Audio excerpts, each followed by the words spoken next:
folks, and welcome to the Snowy's Camping Show with Ben and Lauren. How are you, Ben? Well, thank you. So, word on the street is that I made it into your Father's Day card.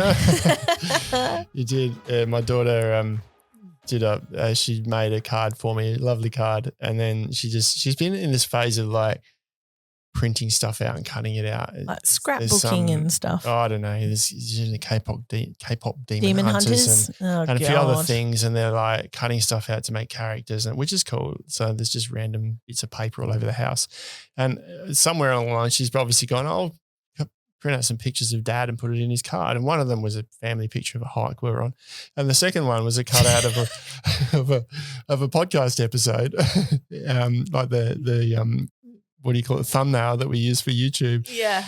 And obviously you were on it, so you've made it into my Father's Day card. So, but I do remember that one of your other daughters made you a birthday card or a Father's Day card or something last year, and they did use the same sort of picture, but like stuck something over my face. I think. And didn't you like do a thing where they were like, Lauren was so offended? So I did, yeah. I think that was a school project or something, and Savvy showed me, and I said, I've got to get a photo of that to show that Lauren didn't quite make the cut. You've been blocked out. So. You were like, look, your face has been pasted over, which is totally fine, and I love it, but I'm glad I made the cut this time round. Yeah, you made it. It was one of two pictures, paper clips to the top of the cards. Oh, anyway, that's so good. Happy to support you being a good dad, Benji. Nice one. Thanks, Laura. So talking about, I guess, dads and families good and all segue. that sort of it's a bit of a reach, but we'll go for it. Don't forget to subscribe wherever you're listening to your podcast app, whether that be YouTube or Spotify or any number of those extra ones, and also jump into our Facebook group, The Snowy's Camping Show, and join in the conversation there. One question that we seem to be getting a lot lately through various forms of channels from customers and things like that at the moment, and it always does seem to be this time of year as well. We're sort of emerging from winter and people are really starting to want to get back into camping and get out there a bit and look forward to the sort of fairer weather months. And we do find this time of year people who are either getting back into camping or starting camping, this seems to be the time that they're doing it, right? Yep, coming into spring now. Yeah. It's a common theme we've had, I reckon, over the last 2 or 3 weeks, where we're getting questions from people who are looking to invest, but they want something that is going to last them a good couple of years, 5-10 years. They don't want to have to spend lots of money and or change their setup and whatever, but they either have younger kids or even older kids that maybe in 5 years' time won't be camping with them anymore, or they have younger kids that in 5 years' time might want different space, or they might have one kid and want to have more kids. So I guess the prevailing theme is setups that can grow with you, that can expand or contract with you. And there's not every single tent option, and I guess we're talking specifically tents and shelters and things like that. Not every single tent option has the ability to do that. And so really great family tent that we sell, probably the more popular out of all of them would be the North Star 10P tent, right? Coleman North Star 10P. Yep. That's a monster tent. You've got 3 rooms, you've got a central living room, a nice big awning out the front. And it's excellent, but it doesn't give you the option to expand any living area or undercover area because it's a standalone tent product. It doesn't. You mean you can't like add walls to enclose an awning or anything like that? Walls to enclose the awning. You can't. Bit, yeah, like it does have a long awning that runs the whole width of the tent with 2 sidewalls, but you can't. It's probably only about 1.5 meters maybe, so it's sort of more like an eave across the front there. Doesn't really give you meaningful functional outside shelter. It doesn't connect to anything. You can't add additional walls to enclose it. And on the flip side, you can't pull it back either, because if just 2 of you go, it's quite a big tent for 2. That's correct. So you can't pull it back on the to make flip it smaller. side, you've got this huge big tent with 3 bedrooms that maybe just 2 of you want to be in. So it's an excellent tent, but it's also a tent that can't grow with you. So for a lot of people, it's good if they're only really thinking for the next 2 or 3 years of their life, this is what they're going to do, and then maybe they'll change tact, but some people don't want that. Maybe, I mean, for me, it depends on the family, I suppose. For me, that would still suit my family size. It's bigger than what I have. But yeah, if your kids want their own space somewhere else, or, you know, you're not all, if you don't want to all be sitting together, then it's probably not going to quite expand. Yeah. And I think also sometimes, especially with my teenagers being a bit older, sometimes they're like, I want to bring a friend. And it's like, okay, you want to bring your friend, but does that friend want to sleep with you and your siblings in the same tent as your parents? And, you know, then it's like, in the same awning. And I'm going to take this huge big 3-person tent. And then I meant 3-room tent. And then I'm also going to have to take another little, you know? Yeah. So, yeah, I just thought it might be cool to have a talk about what sort of options that you've got that you can buy that will expand with you, that you can add little bits and pieces or reduce over time. It's interesting. I'm sort of in that phase at the moment. We've always, and I haven't been camping for a while now, but got a camp coming up, and it made me think, because my daughter's now 14, and last time she camped with us was a good number of years ago. So she's getting to that phase now where she might like her own space. She does still like to sleep with us, and she doesn't like the dark and stuff. So she'll probably want to be with us anyway.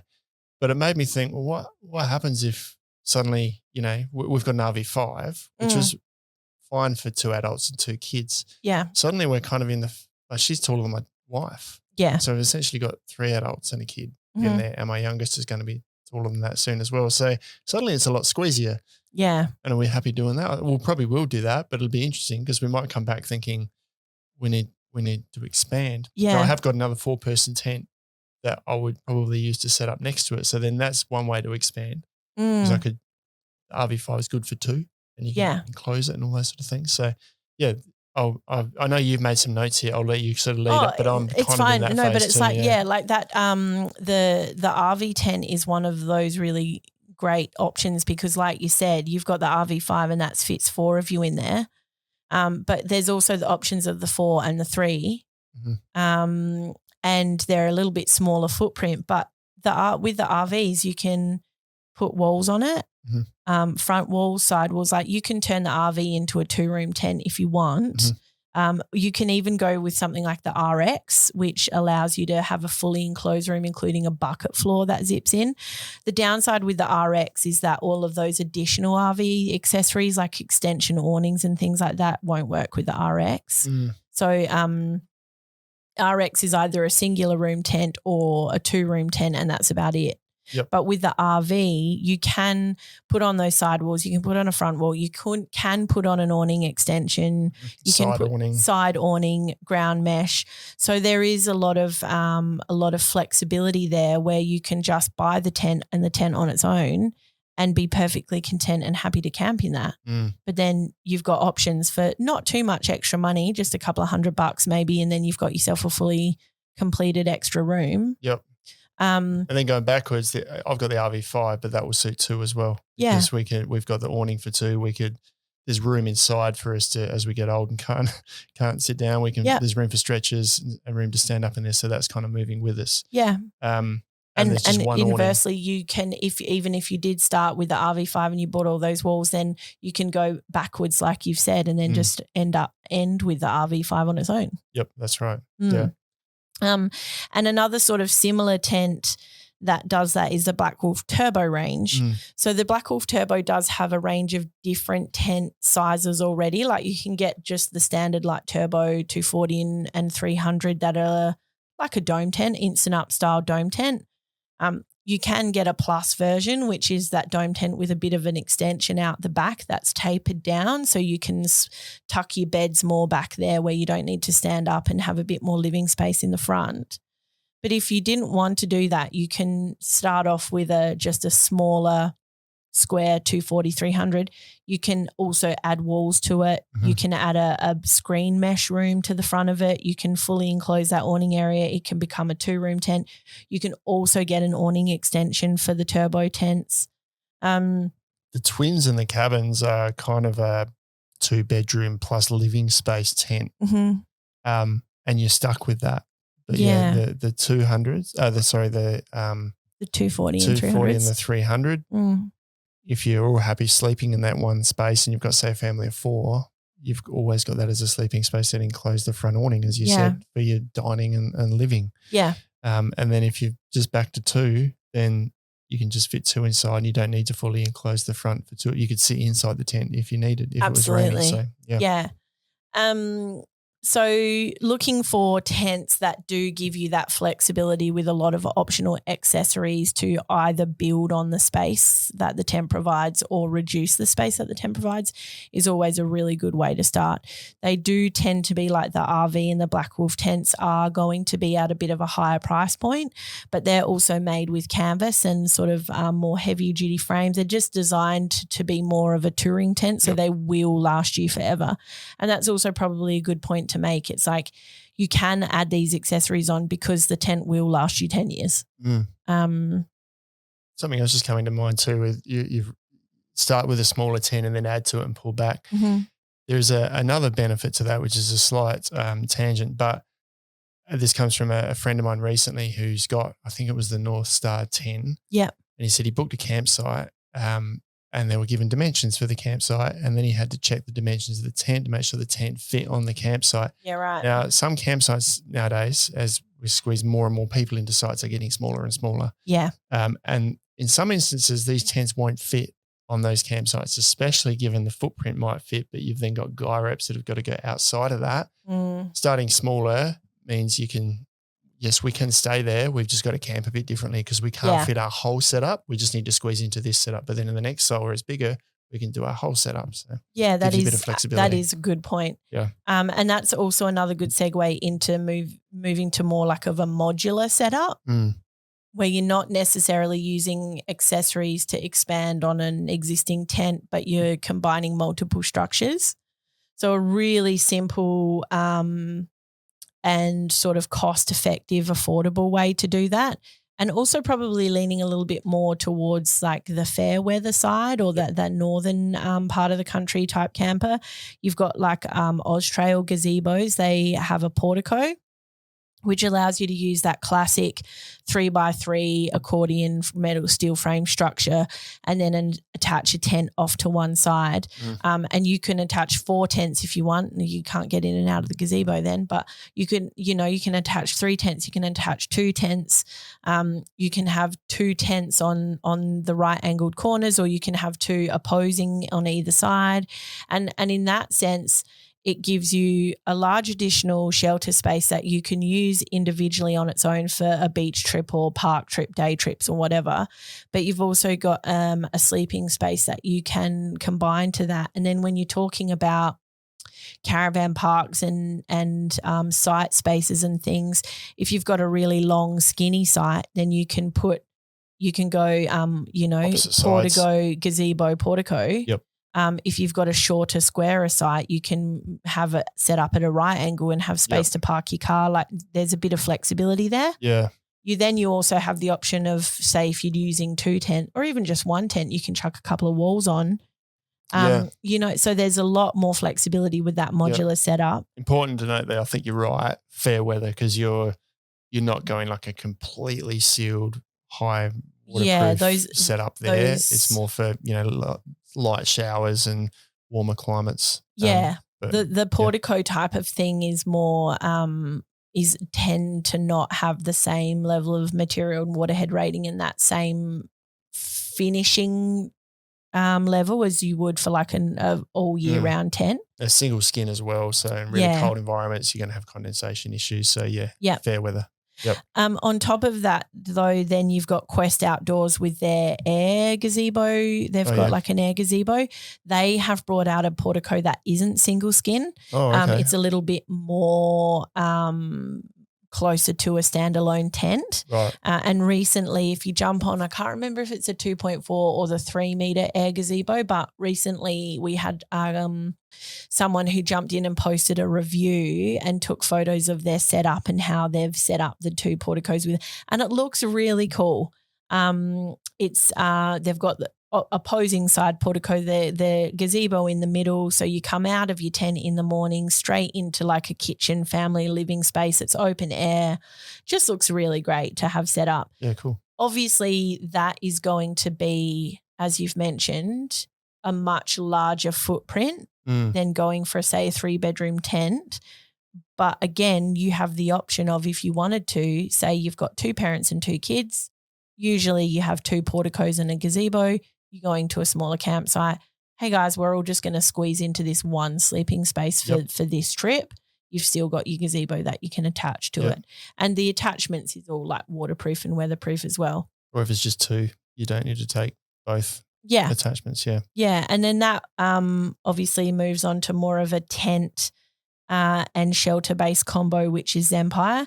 They're really great at doing modular stuff. Yeah. That's kind of like what we just talked about, but stepped up. We're now talking sturdy, waterproof, fully set, like full, instead full of like a portico or an attachment, a full standalone tent. You can take the tent, it can set up on its own. You can use it completely individually, has its own awning, all that own functionality, but you can grab yourself a link and couple it with an aero-based shelter. Yep. And exactly the same thing. You can have three tents, 2 tents, 1 tent walls. Like it's just a lot more flexible to have that as a setup. And this will cost you more because you'll need to buy the tent and the shelter and then the link in between. And it costs more because that link is a waterproof link. It's made to be waterproof. So once you've attached it, you're not running through a dripping thing in between. It is a waterproof attachment. Plus the dual skin tents, better fabrics, more durable, better in the wind, et cetera, et cetera. So it's a much more versatile setup. And you can get massive. We did a walkthrough video. I'll see if we can link it in the show notes. Yeah. A walkthrough of, I had 2 or 3 tents linked up and you walked in one large tent through 1 or 2 rooms under the link into the aero-based gazebo, and then off the other side had another tent. If your campsite's big enough, you could put, go the camping with 4 families if you like and just have a central gazebo in the middle, all attached to this gazebo to be like it's and all waterproof. So you create all this waterproof sort of area if you had enough space. So they're really innovative in that space, modular space. And I know they're trying to work out ways to fit exactly with what we're trying to do. With we've just got 2 people, we'll do this setup, and we've got a whole family, we'll do this setup. So keep an eye on Zempire for that sort of setup. If dollars isn't so much of an issue and you want reliability, flexibility, livability, then keep an eye on what Zempire's got coming out. If they don't have it right now, then there's probably something they've got in the pipeline that's going to suit you. And I think the other thing to note is that it is like if you're looking at expanding your setup over a number of years, if you add the cost of all of the items together, like even with your RV or your BlackWolf, if you add all that cost up together, then you're looking at a significant outlay when you compare it to something like your Coleman or your Oztrail, Lumos, North Star tents. But if you're talking about wanting to invest in something that will see you through the next year or 2 and then adding to it, and you're just building a little bit by a little bit by a little bit, it's going to spread it out a lot more. And I think inversely, if you buy a tent and then you're trying to sell that tent and then you buy another tent and then you're constantly having to restructure your entire setup over the years to grow with your family, then you're probably going to end up spending a lot more money than if you just invest in a foundational tent that will give you the options for expansion moving forward. Yeah, and it gives you a chance to use it, work out what works, what didn't, what's missing, add a bit to it, use that. Because, if you buy a whole nother tent, then suddenly you might find the stretchers or the mats we've got they will now need new mats, or the table doesn't fit where we want it, we need a new table. Whereas if you just add to it gradually, you're building up what you want over time. Yeah, exactly right. The other thing, basic ideas. Yeah, the other thing to consider now, you did mention earlier about like some of those larger tents having those big 3 rooms, but the BlackWolf twin tents and the Coleman 10p Gold, not the North Star, and I think the Aerospeed 10, there are a couple of tents there that are multiple room tents, but the internal walls can either be removed and packed up or tucked away onto the sides. So even if you do initially start out with a much larger tent and everyone's sort of all sleeping together, down the track you do have the option to put up walls or install bedroom pods or, to create that segmental privacy if you've got younger kids but then they want privacy, like they don't mind sharing the same tent with you but they don't want you to see them getting changed or having their downtime or whatever. Removable walls inside tents is really a handy feature to look out for. Zempire are good at that once again too. They've got bedroom pods that you can add and remove. Yes, and the Dometic Santorini tent, now that I think about that, you can put bedroom pods in that and too. And that's a canvas too. That's been really popular, that tent. The likes of the Coleman 10P, it's got all that, but it's attached. So once again, you go down that path of if you take that tent, you're setting up that whole tent no matter how you're camping because it's all attached. Yeah. So it doesn't give you that modular ability. But once again, we don't want to talk that down because once it's set up for a family camping tent, proven over and over to be an awesome tent. Yeah, yeah. And I think it's probably the other thing we probably have to mention or is worth mentioning, Ben, is like think about the options when we were camping, when we were kids. It's like there was just a single room tent, potentially a dome tent when they came out. It's just everyone slept in there. Nobody had privacy. Nobody had their own tent. It was just you just bloody went and you camped. And I feel like we're just so spoiled for choice these days, which I've mentioned a few times, but it's a different mind frame now when you're investing in camping compared to what it used to be. Yeah. There was somebody recently who posted in the Facebook group about when he was growing up. It was the can't think the term that he used, but it was something along the lines of zero comfort, like too bad, or I can't remember what the term he used was, but it was just like back then, comfort and luxury wasn't a consideration. You went camping to just get away as a cheap holiday because a lot of people's families probably couldn't afford an alternative. You just go away as a cheap holiday to let the kids go feral in the bush, maybe do a bit of fishing, maybe sit around a campfire, or for the parents to just have a break while kids go feral at a caravan park. And then you all just come back and pile on top of each other and sleep in the same tent, and it was terribly uncomfortable. Now you can get queen-sized pillow top mattresses and a downfilled pillow. Yeah. Exactly. And I think I've mentioned a few times, I'm pretty sure we just slept on a very, very thin foam mat with a sheepskin when I was little. It's like, get comfort, be gone. I'm pretty sure. Pretty sure at Scouts we still slept in those old troop tents. Didn't even have it was two wooden upright poles and a wooden ridge pole, and it draped over the sides. You pegged it all around the side. It had sisal rope all over it. There was no seals. I remember sleeping in a pine forest and there's like scorpions everywhere and we're just sleeping amongst all of that. Yeah. On probably one of those thin blue mats. The foam EVA like thicker yoga mat things. And that was fun. So I remember doing setting up with a hoochie, and you had to dig the rain trench around the side just to make sure that it runs straight to the tent. Yeah. So, we are talking about an episode here of creating McMansions when you're camping, but it doesn't have to be like this. It's just a consideration. I think my family's McMansion was a canvas cabin tent, which you can still get some of, but it had all those sectional poles. Those huge big steel poles. The bag poles was bigger than most of the tents we're talking about here, and you just open it up and it just fell on the ground, and most of the poles hopefully had a number so you knew which one went a piece where. of colour tape on them. Good luck. And then you got to feed half the poles through the thing, and by the time it was up, it was absolutely bomb-proof, but it's hours of work to get this damn tent up. Nowadays I remember that. You put 4 pegs in and blow it up. Yeah, totally. And you're good. Totally. And it fits in your boot. It is correct. So we have come a long way. But then the other thing is super simple, super basic, and we did this for a fair bit when I was young. It's just having a main shelter and everyone gets a swag. Yep. Because every time someone was born in our family, our grandparents would buy a swag and get your name stenciled on it. And so, it's just like, if you've got a swag, that's really, you can have family of six swags and a gazebo. You can set it up so it's still central. You're still sleeping together. You're all facing kind of central, so you can sit out of your swag and chat but then you've got your own personal space as well. Yeah. Quite 6 swags is, you need a trailer. Yeah. To carry it all. That is true. But it's a simple way to add on without too much fuss. Yeah.